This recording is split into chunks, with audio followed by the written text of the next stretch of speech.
2-3 দিন ধরে এত সর্দি জ্বর বাঁধিয়েছি যে একটাও ভিডিও দিতে পারছি না। এদিকে দেখছি তোমরা কিন্তু আমাকে ভালোই মিস করতে শুরু করেছো। মেসেঞ্জার আর ইনস্টাগ্রামে প্রচুর ডিএম পেয়েছি। আর সবথেকে বেশি যে ডিএমটা পেয়েছি সেটা হলো, দিদি একটা নাইট স্কিন কেয়ারের ভিডিও দাও। তো আমি ভাবলাম লং ভিডিওর আগে একটা শর্টই তোমাদের সাথে শেয়ার করি। এটা আমার রেগুলার রুটিন। আমি এভরিডে অফিস থেকে এসে মুখটা ভালো করে ফেস ওয়াশ করি।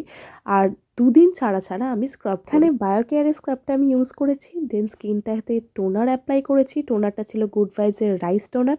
দেন ভালো করে ওটাকে অ্যাবজর্ব হতে দিয়েছি স্কিনে। দেন ইউজ করছি দ্য অর্ডিনারি নাইসিনামাইড। এটা কিন্তু স্কিনের জন্য ভীষণ ভালো। যাদের র্যাশেস পিম্পলের প্রবলেম আছে তারা চোখ বুজে এটা ইউজ করতে পারো। তবে হ্যাঁ, স্যুট করলে তবেই ইউজ করো। যদি 2-3 দিন লাগিয়ে দেখো যে ইচিং হচ্ছে বা ড্রাই হয়ে যাচ্ছে তাহলে ইউজ করো না। আর স্কিনটাকে ড্রাই রেখে কখনোই এটা ইউজ করবে না। অলওয়েজ ময়শ্চারাইজ করেই এটা অ্যাপ্লাই করবে। এটা যতক্ষণ স্কিনে অ্যাবজর্ব হবে ততক্ষণ হেয়ারটাকে একটু দেখা যাক, কারণ ওটাও তো ইম্পর্টেন্ট। এখানে আমি যে হেয়ার সিরামটা অ্যাপ্লাই করছি সেটার লিঙ্ক বা সেটার বড় ভিডিও এখনও অবধি আসেনি আমার চ্যানেলে, তাই আমি দিতে পারছি না। বাট এটা ভীষণ ভালো। তবে হ্যাঁ, অবভিয়াসলি এটা বাজেট ফ্রেন্ডলি একেবারেই না। এটা ডক্টর রেকমেন্ডেড এবং একটু বেশি কস্টলি। তো এটা হয়ে গেছে। এরপর পালা আবার স্কিনের। এবার অ্যাপ্লাই করতে হবে একটা ক্রিম। এই ক্রিমটাও কিন্তু বায়োকেয়ারের, আর এর জেলটাও আমি ইউজ করি। ভীষণ ভালো। আমি সব কিছুই অল্টারনেট করে করে একদিন একদিন করে ইউজ করি।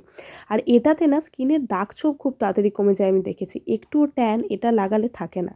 তো এটা অ্যাপ্লাই করা হয়ে গেছে। এবার নিশ্চয়ই ভাবছো যে কাজ কি কমপ্লিট? একেবারেই না। এভরিডে আমি রাতে ভিটামিন ই ক্যাপসুল খাই আর তারপর ইউজ করে নিই লিপ বাম। তবে হ্যাঁ, এখন আমার কমপ্লিট। চলো বাই।